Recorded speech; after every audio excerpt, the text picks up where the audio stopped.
and welcome to FX Medicine, where we bring you the latest in evidence-based integrative, functional and complementary medicine.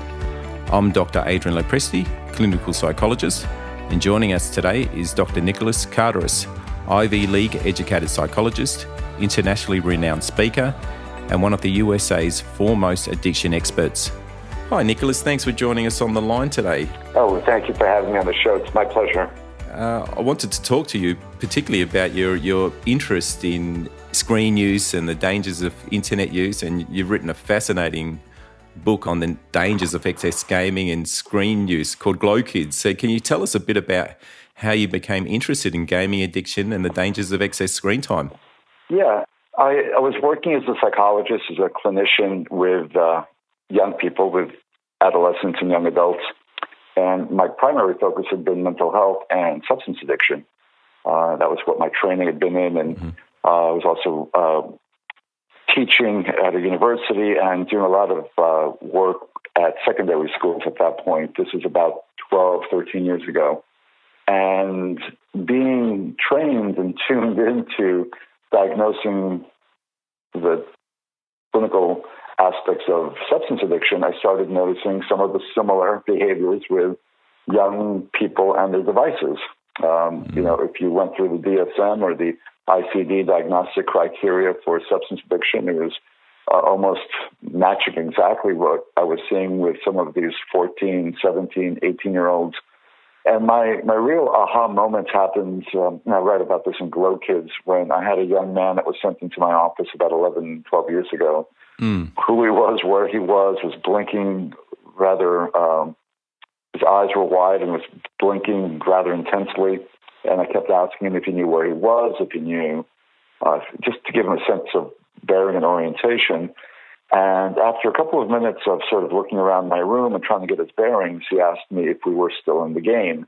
And I said, no, we're not in the game anymore. And I would find out later that he had been playing World of Warcraft for 10 to 12 hours a night for multiple weeks, and he was the intersection of sleep deprivation and multiple hour jags of gaming had led to what we might call video game psychosis, where he didn't know where the game ended and where reality began. He was essentially in the matrix, and that was eye-opening and shocking for me, because I was used to seeing substance-induced psychosis with psychoactive and things like crystal meth and cocaine, but I'd never seen reality blurred by gaming or by digital experience. And that was my first time experiencing that, but not my last. And that was sort of the beginning where I started saying, this is something new and different that's happening here. And I don't think we're all fully aware of what some of these clinical potentials might be.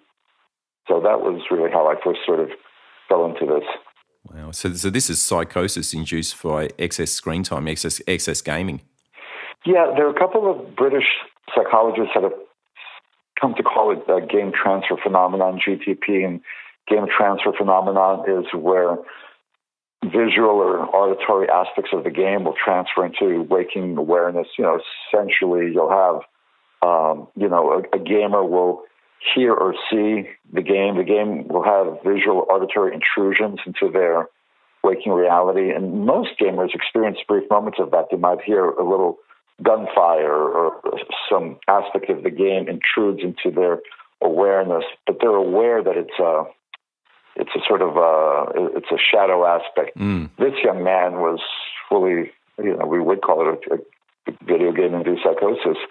The problem was it's not genuine psychosis. If he would have gotten some sleep and unplugged for a couple of days, he would have been fine. But he instead went to a psychiatric hospital, and they put him on antipsychotics, and they held him there for 3 weeks, and they didn't treat him in retrospect in what would have been the best way to treat him, because it wasn't genuine psychosis. It was sort of a transitory gaming-induced psychosis.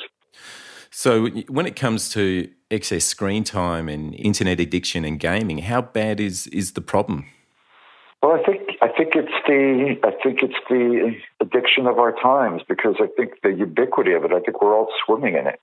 So, and I think the larger question that I've come to understand over the last 5 years since I wrote Glow Kids, and I'm working on sort of the follow-up book now, which takes a little bit of a wider societal lens at the issue. The uphill climb I had to fight 5 years ago was to get tech addiction or screen addiction accepted as a real clinical disorder. And back then, there was some pushback. Really, can people be habituated or addicted to their devices? And I like to say that we're mad for our devices as our devices are driving us mad. But that's been accepted now. The ICD-11 has as a diagnostic criteria, it's in a gaming disorder. But back then, 5 years ago, I wrote an op-ed for the New York Post called Digital Heroin, where I was really looking at some of the brain imaging and some of the clinical research and saying, look, this is very analogous to substance addiction. So that was sort of the first step to get that established. But now I think the larger picture of it, in terms of how much we're all swimming in this, is what is our intersection as a species? What is our intersection as human beings with this highly technological way that we're living? What is the mental health impact of that? And I think it's a bit like the frog in the water that's getting warmer, doesn't realize that the water's reaching a boil until it gets boiled alive. I think we've all been gradually swimming in a very unnatural way of living. We weren't meant to be sedentary, screen staring, overworked, overstressed, sleep deprived, meaning deprived, isolated beings. And so I think when you look at our record rates of depression, our record rates of suicide, our record rates of anxiety, our record rates of ADHD, our record rates of drug overdoses, I think there's a through line there. I think they're all connected because I think we're on psychiatric fire, and I think the way that we're living is antithetical to our human genetics. We weren't meant to be like that. We needed face-to-face community. We needed to be more physically active. We need to be more purpose-driven, and I think the digital landscape has robbed us of all those things. And now with COVID was just kerosene on an already burning fire. So it's really, I think, the main driver of what I would call our mental health crisis. So it's less about, are we addicted to our devices? That's sort of a given that we're all, to some degree, whether you want to call it full-blown tech addiction, but to some degree, we're all impacted by our devices. And that's where I think the paradigm, because we know that the more screen time robs us of two things that are the drivers of depression. It drives us of our physical movement. We're more sedentary because of screen time, and it robs us of face-to-face interactions. Yes. So those two things alone, physical activity and face-to-face interactions, are the two antidotes to the two best non-pharmaceutical antidotes to depression. But screen time is a nuclear bomb on those two things. Screen time has made us a more sedentary and less face-to-face species. And we know genetically we're hardwired for community. The tribe survived. We know that, our species was evolved over a couple of eons to be tribal, in the sense that we needed each other for support because we weren't the strongest and we weren't the most, we weren't the biggest, but we had strength in numbers, and that was an evolutionary adaptation that's hardwired into our psychological DNA. And we also needed physical activity. And so we know that without physical activity and without face-to-face community, those are the two main drivers of depression. And what we're seeing is a huge depression epidemic, a global depression pandemic, where depression rates, by some estimates, have tripled as we're throwing more and more antidepressants at the problem.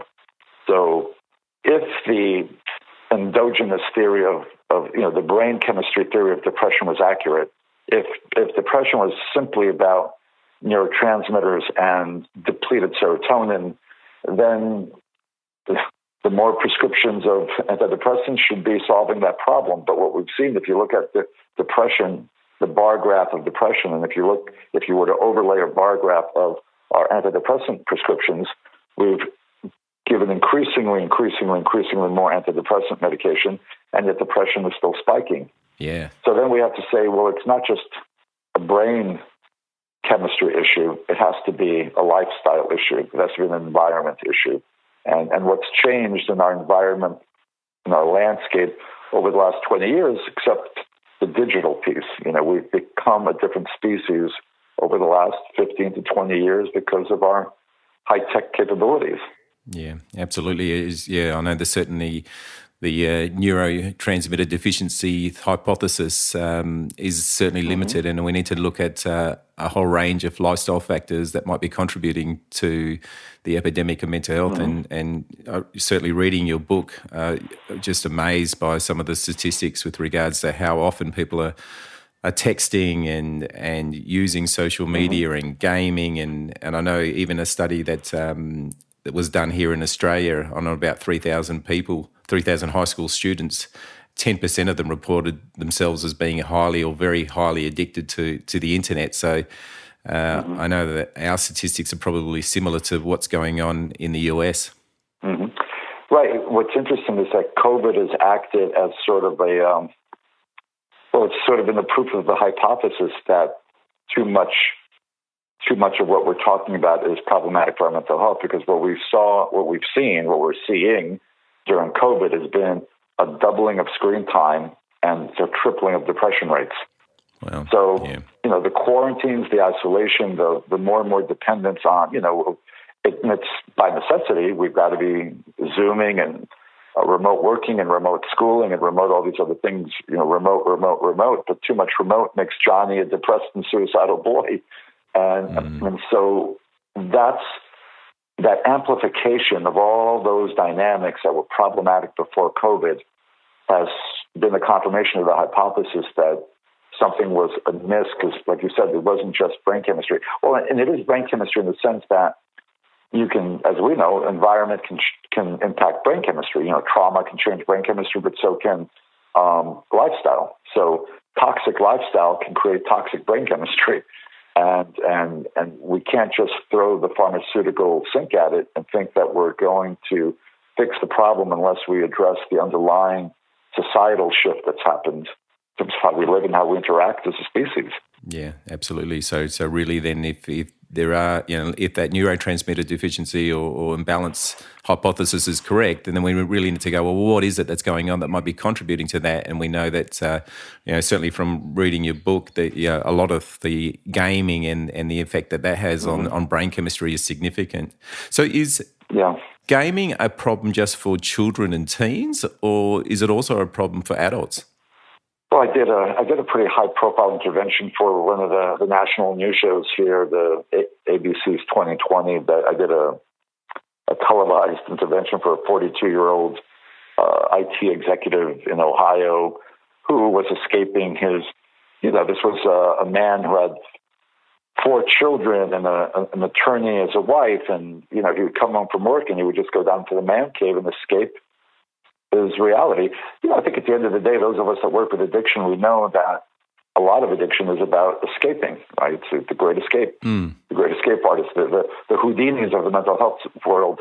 And so, whether you're escaping emotional pain or you're escaping or an existential crisis or you're escaping a relationship that you feel trapped in, and that's the other word that we use a lot with addiction, right? It's if you feel trapped, there was the famous research by the Canadian professor Bruce Alexander that did Rat Park. He did the. I don't know if you're familiar, but it was great research where, back in the 50s, they did addiction research where they would put the rat alone in a Skinner cage, and the rat had the opportunity to hit the lever, and one lever would get the rat morphine water, and the other lever would give the rat food, and invariably the rat alone in the Skinner cage would hit the lever for morphine water to the point of overdose. And so the conclusions by the clinical society back then, or the clinical community back then was, okay, that this speaks to it was a sort of a substance-based perspective on addiction, that, okay, addiction's all about how addicting the substances are. Here, look at these rats. These rats would rather get high than eat to the point of self-destruction. And Bruce Alexander came along and said, well, no, I don't know if that's an experiment about that, or rather, is it an experiment about isolation? Yes. And maybe if these rats were in community, maybe if they weren't isolated, maybe the morphine water would be less attractive to them. And so that's when he did his famous Rat Park experiment, where he created a a rat playland of rats that were in community, that were able to play with one another, and they had wheels that they could frolic in, and they could have sex with one another, and they had access to morphine water. And the rats that were in community and had more connection, there were no rates of morphine water abuse or overdose. And it was simply by changing their environment into a healthier, less toxic environment, you eliminated the addiction problem, even though they had the same access to the morphine water. And I think that's sort of where we're at right now. I think we're sort of in, to some degree, very toxic lifestyles. Again, overworked, overstressed. We're never really unplugged. Those of us that have careers and work, we thought, 20 years ago, everybody thought having emails would be a wonderful thing and smartphones that could keep us perpetually plugged in. But now nobody ever really can unplug and really sort of compartmentalize and have purely restorative recreational time, because to some degree we're all tethered to we're all sort of on high alert and with that goes to our adrenal system. So we've created this sort of toxic environment, and like any other addiction that's about escapism, those of us, and especially young people, because I work a lot with young people who are feeling trapped and disempowered and stuck in realities that they can't handle. Mm.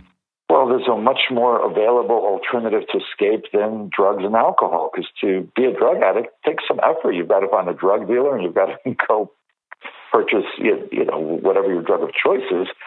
But the ubiquity of digital makes it a push-button escape. So, I talk about gaming escapism. So, like that executive that I did the intervention on, he couldn't stand the reality, the pressure of being married with 4 children, and he hated his job, and he was an office worker slaving away in a cubicle. So he would go home and he would play Grand Theft Auto, and he was a wannabe gangster in a fantasy world of an avatar that he lived a vicarious life through. And that worked better for him than drinking a fifth of vodka every night.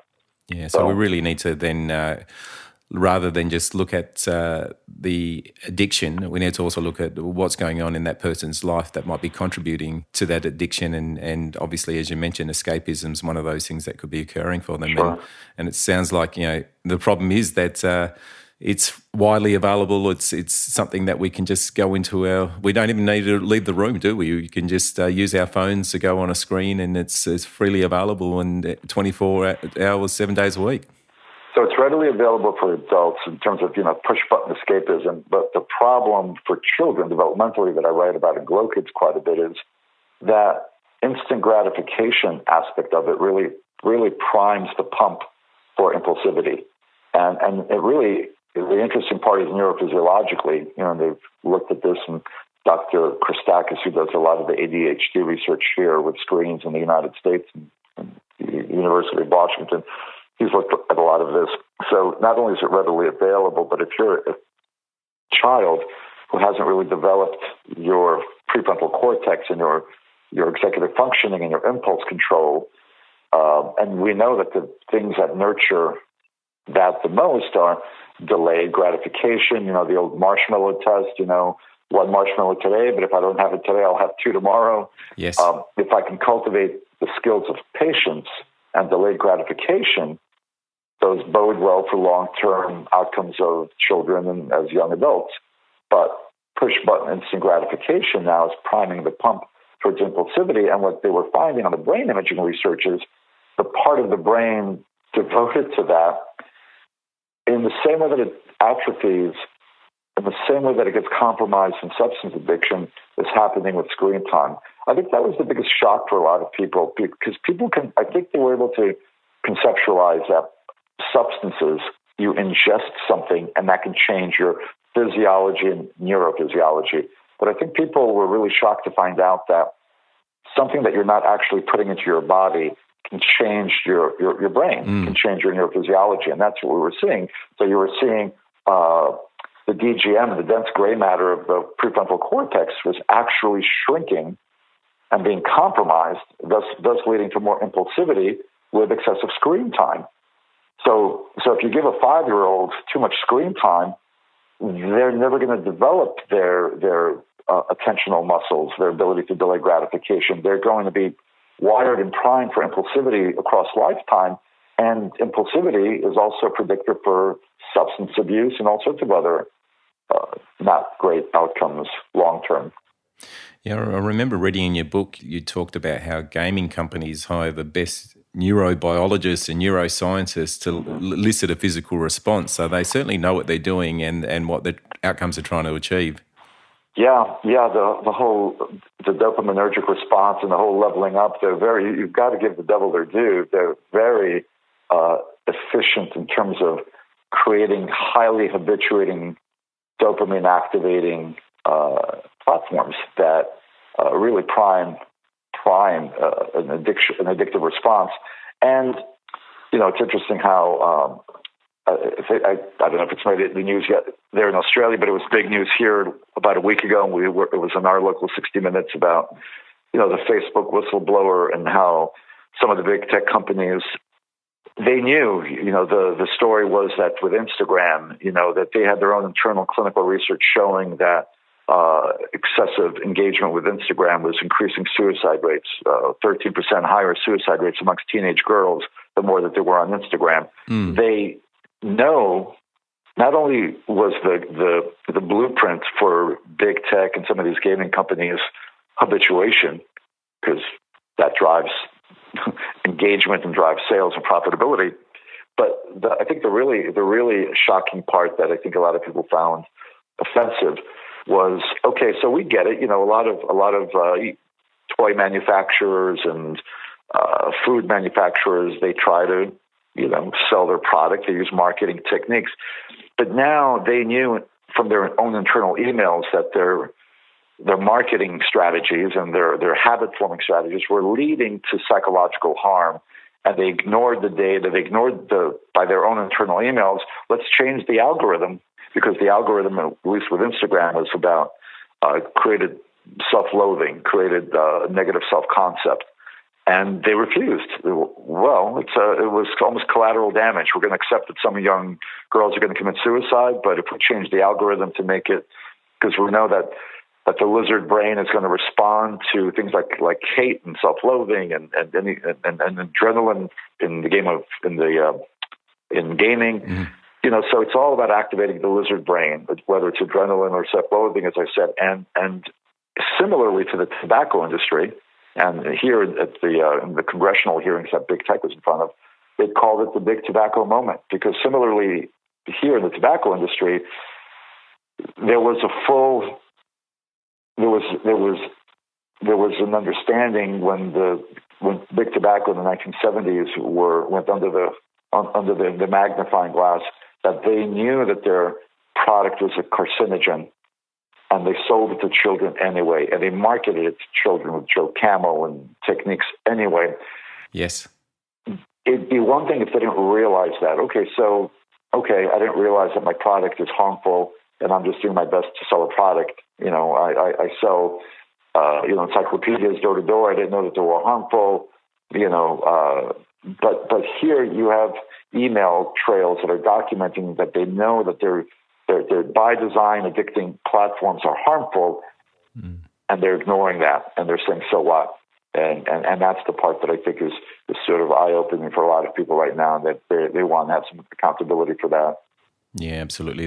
Obviously they're in the business of selling, and they have great scientists who know what they're doing to be able to make us more addicted. I know that you use the term, it's like an electronic cocaine, and I know that one study you mentioned that video games can increase dopamine as much as sex, and this was I think it was a 1998 game or something.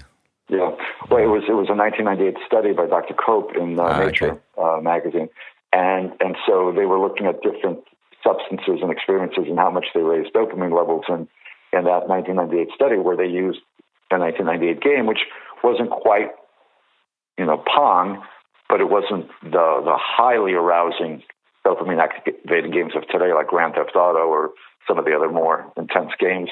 Right, it was as dopaminergic as sex, 100% dopamine activating. So food was raising dopamine 50%, but sex and video games were raising dopamine 100%. And the difference, when I sometimes I speak at conferences about this. Mm. It's even worse than that because, without being crude, sex, and we know that the dopaminergic response was an evolutionary adaptation for survival, that two primary survival functions were incentivized by a dopamine response, and that was eating. So eating food feels good, so dopamine gets released when we eat, so that kept us alive, and also procreation released dopamine, and that felt good, so we continue to do that. But there's no benefit to cocaine use, which spikes dopamine, or crystal meth use, which spikes dopamine, or video game use. But the problem with that is that you can play a video game for, I've had clients who have played video games for 2 or 3 days straight, and where typically the sexual experience is short-lived. And so you're creating this dopamine spike for a much longer plateau period. So you're releasing dopamine hour after hour after hour, and you're also raising the adrenaline. So you're raising the HPA axis, the fight or flight response. The hypothalamus pituitary adrenal axis is activated. And so now you're going through extended fight or flight for multiple hours. And we're not meant to go into fight or flight for multiple hours, because then you go through adrenal fatigue. And now you've gone through this extended dopaminergic response and this extended adrenal period. We're just not wired for that. And so that leads to all sorts of other issues with young people where, and the ones that I've worked with that have this adrenal fatigue, it looks a lot like PTSD and anxiety. They're shot, their sort of nerves are shot. They're sleep deprived, and they're wired and tired, and they can't focus, and they're very jittery, and they're very jumpy. That kind of thing. I know a lot of practitioners who'll be listening to this podcast use the term adrenal fatigue and obviously look at lifestyle factors and stress and so forth. Mm-hmm. And from what you're saying, they really need to ask about screen time and gaming use, because that can also really activate that HPA axis, that stress response that's going on for them. Well, at the end of the day, that's what it is. It's a stimulant. It's a stimulant stress response. That's where the engagement and activation comes in. If it wasn't, people would just, get off their devices after 10 minutes. But, as I wrote about in Grow Kids, the gaming companies, they know that, when they beta test their games, they're looking for that blood pressure spike. They're looking for that arousal, because arousal drives engagement, which drives habituation. So the intersection of adrenaline and dopamine is the sweet spot for habituation and addiction. So whether it's a social media platform, whether it's TikTok, Instagram, or Grand Theft Auto, the name of the game is arousal. And continual arousal hour after hour. Not only does that create the adrenal fatigue profile, but even worse, I think, in a very real way, and I've seen this a lot with adolescents that I work with, it desensitizes them to the real world, because you get so habituated to these hyper-immersive, arousing screen experiences that everything in the real world pales in comparison. Good luck listening to your math teacher drone on in school, or good luck trying to have a conversation with a friend, or reading a book, God forbid. All those mundane day-to-day activities now become pale experiences compared to these other really stimulating experiences that they get from screen time. Yes. That's almost the bigger problem. So you get these kids that look bored. They look bored with life, like, shoulder shrugging and sort of apathetic and not passionate about anything, and sort of a sort of ennui, a lack of a passion, because their dopamine receptors have just been burned out. Well, people these days, they can't even go to the toilet without having an electronic device with them. So obviously they need that stimulation even in the toilet. I think there's a form of anxiety for us adults when we're without our phone. If our battery runs low, I think, nomophobia. Nomophobia is sort of this anxiety when the fear that our battery might die and we might be without a phone in our car, or God forbid. We've all become so dependent on it, except just children are more affected. What's it called? Memophobia? Nomophobia, and it's sort of a combination of, Wow. Yeah. All right. So you got then obviously the effect that gaming and screens have on dopamine, and then you've mentioned the HPA axis that occurs. Obviously, and the concern is that we've got young children who are being exposed to screens and the impact that has on their developing brain. So we're obviously seeing some significant changes in the brain as a result of excess screen time.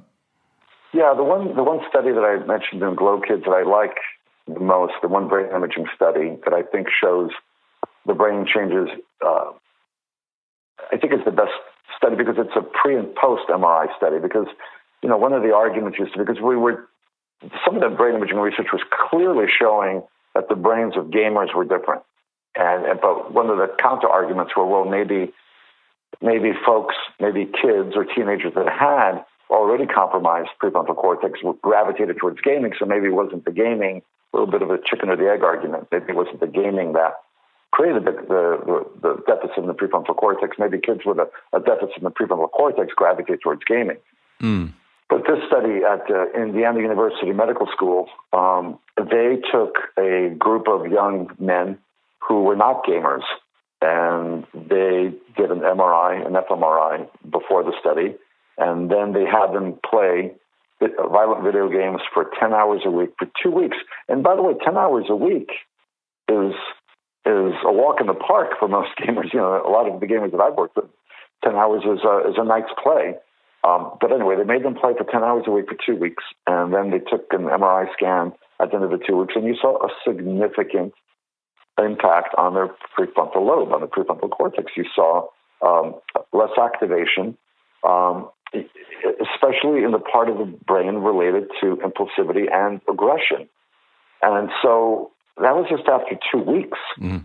Now, the bigger question is, well, is that permanent? Is there neuroplasticity? So will that, correct itself if a person stops ingesting that? And they did another follow-up fMRI on those same people in that study a few weeks later, and the ones who had stopped gaming, they did see a reversal of some of those effects. So I do think the hope is that some of these effects, because of the powerful aspect of neuroplasticity, can be reversible, but the impacts that are developmental, I don't see as being reversible. We know that ADHD types of developmental stages, if you're adversely impacting infants and children when they're 3, 4, 5, 6, 7 years old, that's the most impressionable time of development for a child's brain. If you're adversely doing things there, and the one study that was just most recently in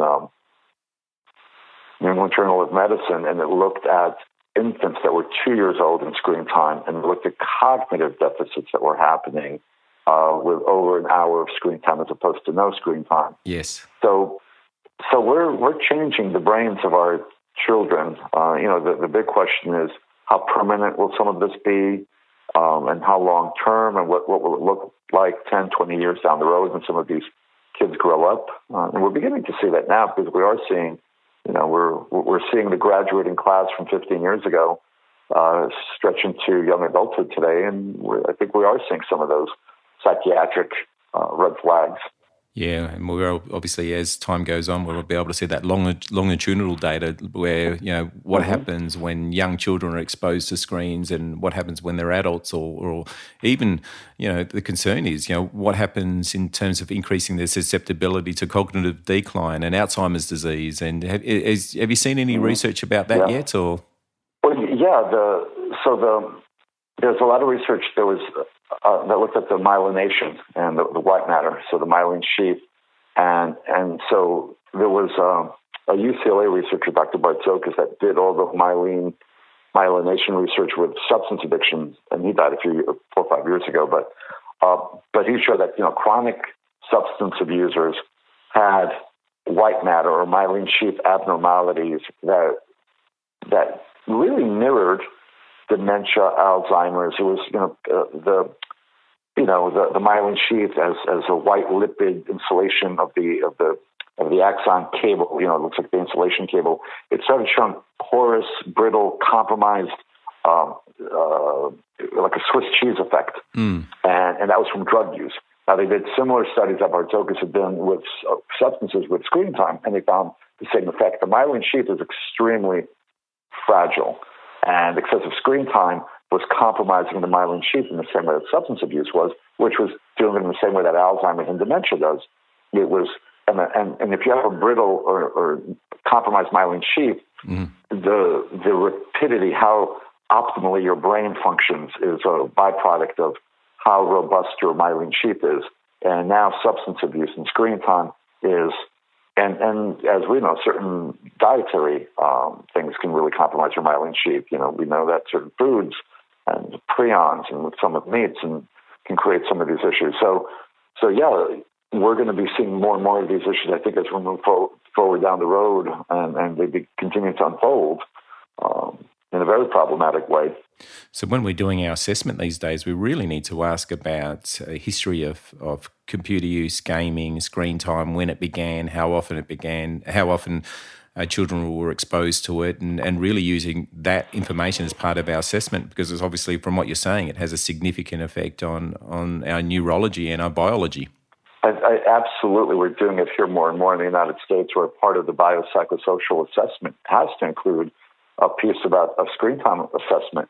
How much time is your child, teenager, young adult on the screen? What type of screen usage? Because it also impacts their sleep patterns, right? So we know, I was at a committee on special education for a young person. They were ordering a sleep study on this person because they thought, he kept falling asleep in class, and they thought he had a sleep disorder. And the simple question that was asked at the meeting of the parents were, what are his digital habits? Well, he does stay up gaming until 3 o'clock in the morning. Do you think that has something to do with why he falls asleep in class? Because we just think he has narcolepsy. Well, if your son is staying until 3 or 4 in the morning, you don't have to be a rocket scientist to perhaps infer that there may be a correlation. So why don't you try first eliminating the screen time, or at least cutting it back to, we talk about sleep hygiene, because we know that the screen also disrupts the circadian sleep cycle, and that begins to look like ADHD in school in the morning. So a lot of various impacts that I think are often getting misdiagnosed as other things. One of my friends and colleagues, Dr. Victoria Dunkley, she's an adolescent psychiatrist. She wrote the book called How to Reset Your Child's Brain, and she works out of Los Angeles, and she won't diagnose or prescribe any medication for any child or adolescent until after they've done a 4-week digital detox, until they've unplugged for 4 weeks. And what she's found in the 1,000 kids that she's seen over the last 10 years is that fully up to 70% of them become symptom-free by just doing a digital detox, whether they're coming in there for ADHD or mood disorder, even spectrum types of autism issues. She's seen greatly either totally go away or greatly improve by just taking away the stimulant of screen time. I know that a lot of practitioners listening today obviously are aware of the importance of diets and the importance of improving somebody's diet and the relationship that has on mental health. But obviously now we've really just got to be aware of screen time, and maybe it's a detox, like you've mentioned, before you really get a good baseline assessment to see what's actually really going on for the individual, and is there anything going on biologically that, other than the effect of screen time and gaming and all that. And you've mentioned here that the effect it has on depression and ADHD and obviously sleep hygiene. And what about the research with the link between video games and violence and aggression? What's the research say about that? Yeah. And by the way, I just wanted to quickly comment on what you had said about that. And I think a good way to look at it if you're a clinician is, if you're going to do a nutritional assessment, you should just, for nutritional diet, you should also do a digital diet assessment. Yeah. What is your client's digital diet? Because that's going to tell you a lot. The aggression research was voluminous. It tends, it was Craig Anderson and Iowa State were the main folks, but there's been a lot of other international research around this as well, too. Well, if we go back to the thesis that a lot of screen time, especially gaming, if we look at screen time as digital drugs, and if there's a continuum of drugs, and one end of the spectrum you have something like crystal meth. On the other hand, you have maybe cannabis. So, not all screen time is as toxic, just like not all substances are as toxic. The most, let's call it, some of the most toxic would be violent first-person shooter games, Grand Theft Auto and those types of games.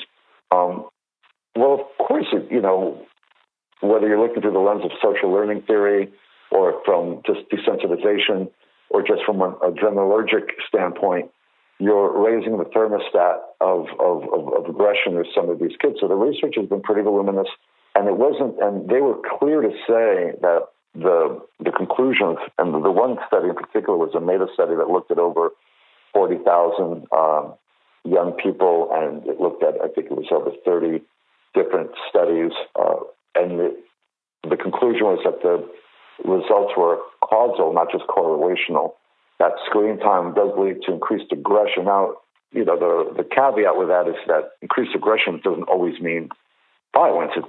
Just because I'm more aggressive, if you drink 2 cups of coffee, you may be a little bit more aggressive.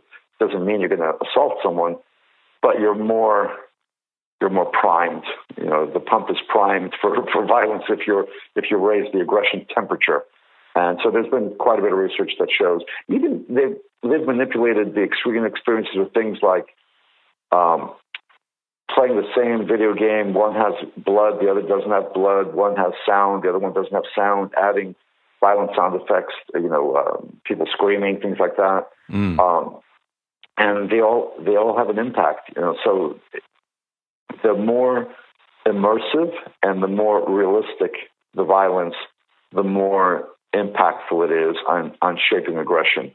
They used to say back in, I don't know how old you are, if you're of a certain age, you remember back in the days, they used to say, well, cartoons, like Bugs Bunny and the Roadrunner, they're pretty violent, and maybe they raise violence levels. But the difference was, it was twofold. There's 2 major differences with, let's call it television violence of the 1970s, whether it was cartoon violence or a police drama, like I'm trying to be culturally relevant with what might have been a police show in Australia in the 1970s. But let's call it, I'm thinking about Starsky and Hutch or any kind of police show here. The violence was non-realistic, right? You shot somebody on television, there was no blood, it was pop, pop, bang, bang. Same thing with some of the cartoons with the Roadrunner or Wile E. Coyote and Bugs Bunny.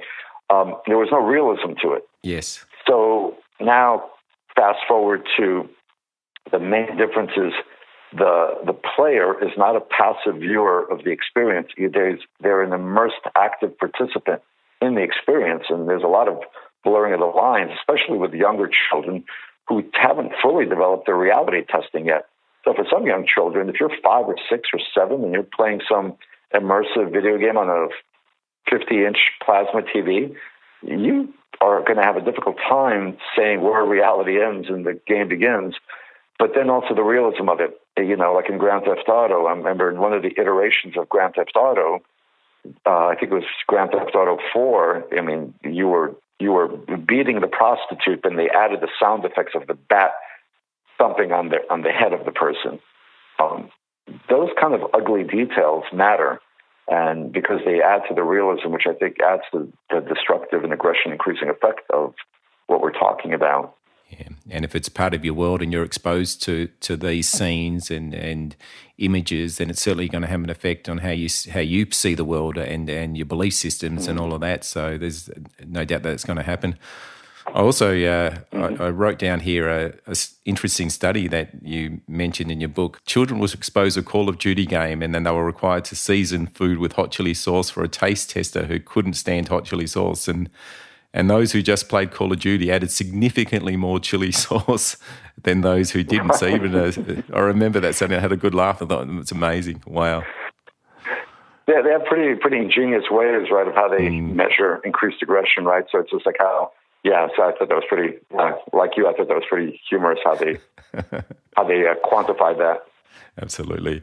So we've got then obviously the links with the impact it has on our biology, it seems as though there's strong evidence to indicate that it increases, and it's obviously a bi-directional relationship, but it certainly increases the risk of depression and ADHD and other mental health disorders. You've mentioned the effect it has on our sleep, and obviously it's going to, and our social connections, and obviously it's also going to affect our, what we eat and our diets and things like that too, isn't it? Mm-hmm. Yeah, it's the stereotype of the gamer is, they're just surviving on energy drinks, toxic energy drinks, and they're not notorious for their balanced vegetable-laden diets. They're notorious for their high sugar, high octane diets, so they could stay up longer. Because again, we have to always remind ourselves at the end of the day, these are stimulants, and to be a successful gamer, and so many of these young kids, I can't believe it's the fastest growing quote unquote sport, and it nauseates me that esports or gaming is not considered a sport. And that esports are the fastest growing both participant and entertainment sport in the world. But these athletes who are training, and then again, excuse me if I vomit, but these quasi-athletes who are training for their esports, their training requires energy drinks, Red Bull, and sugar to stay awake for multiple hours and days. So yeah, they're not really. So typically, and I run one of the few clinics in the United States that has an expertise, and we have a track for treating gamers and tech addiction. So in the last 2 years, we've been residentially treating young, 17 to 25, 30-year-old gamers for the last 2 years in an 8-week residential program. And the vast majority of them are coming in, well, it's one of two things, right? They're either malnourished, they're coming in underweight, malnourished with the worst dietary habits, the worst hygiene, and terrible sleep habits, or they're coming in significantly overweight and obese, and but they're typically not coming in healthy, physically exercising and getting good restorative sleep. It's one extreme or the other of underweight or overweight.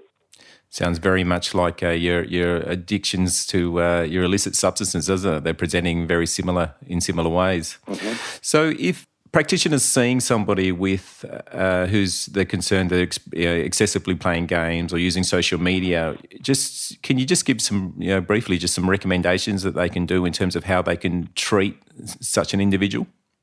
Yeah, it's interesting because the long-term process really mirrors treating an eating disorder, because if you're treating a substance addiction, abstinence tends to be the goal, and so you could live a very happy and fulfilling life without drugs and alcohol. So abstinence can be a treatment goal for that. But you really can't be digitally abstinent in 21st century society today. So first you have to assess the severity of the problem. If a person is, let's call it tech overuse, and they haven't crossed that fine line into what we might call addiction, because I've worked with some clients who were entirely dysfunctional. They couldn't function. They couldn't entirely dysfunctional, and they needed residential treatment. And there was no way that they were going to see a therapist once a week and change the course of the trajectory of their lives.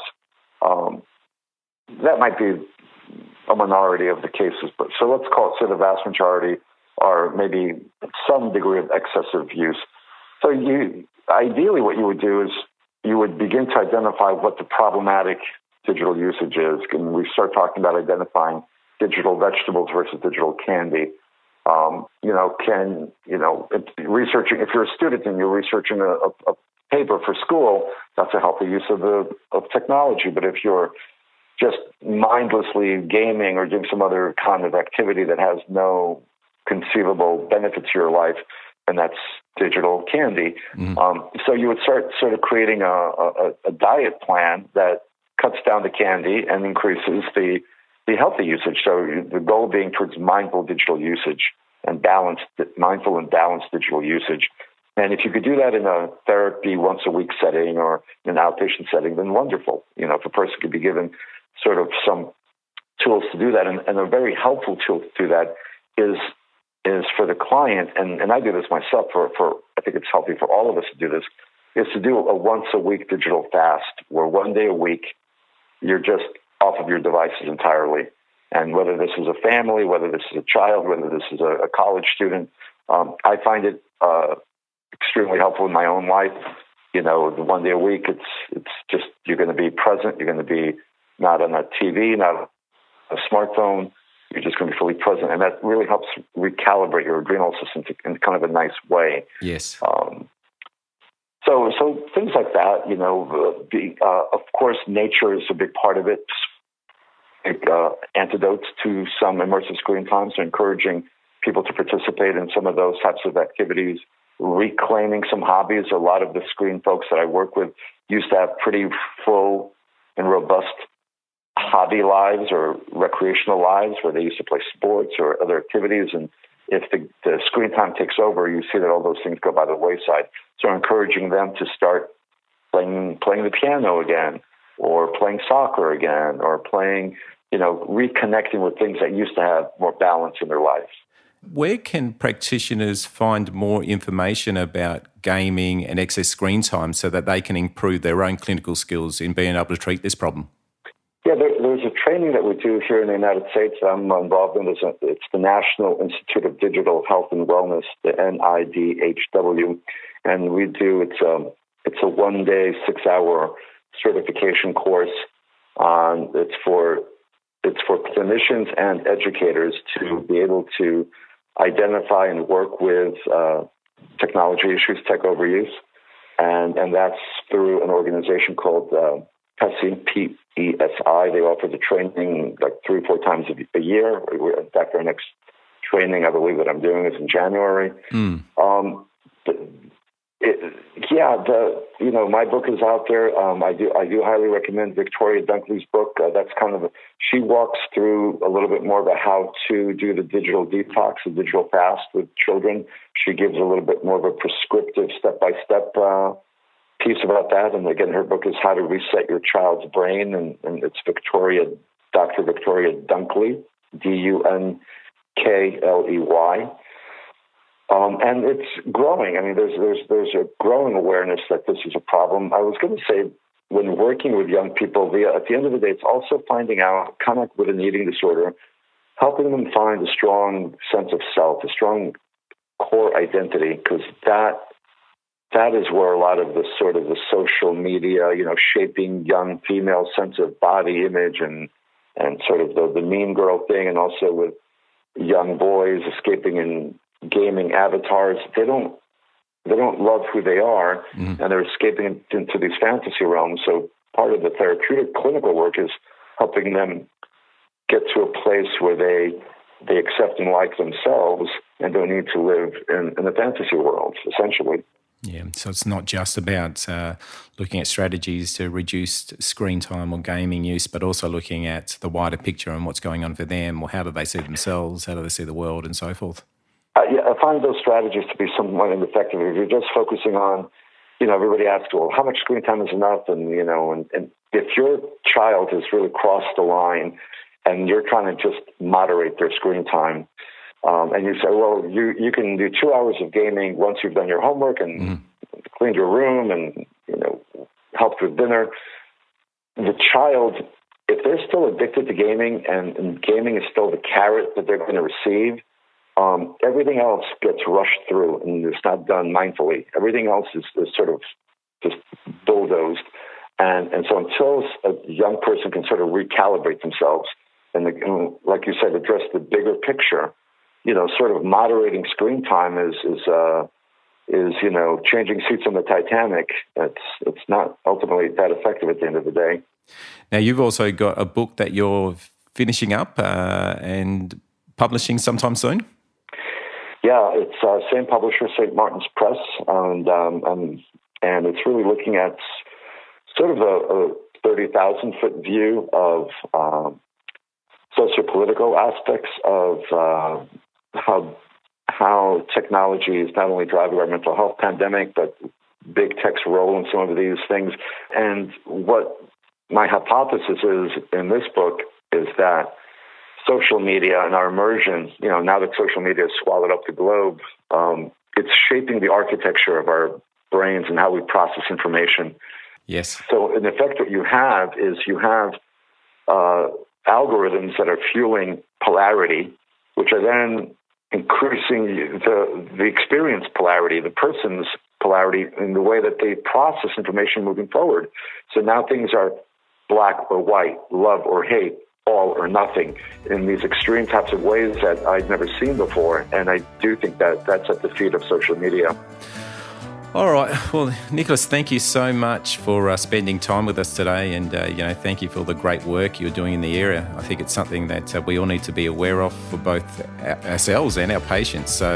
And I think you've given some really useful insights for practitioners to really consider when they're working with people with excessively using screens, and obviously just making sure that we do a good assessment and ask about what's going on for them. So, absolutely, thank you very much for spending time with us today. Oh, well, thank you for having me on the show. It's been my pleasure. Well, thanks everyone for listening today, and don't forget that you can find all the show notes, transcripts and other resources from today's episode on the FX Medicine website. I'm Dr Adrian Lopresti, and thanks for joining us.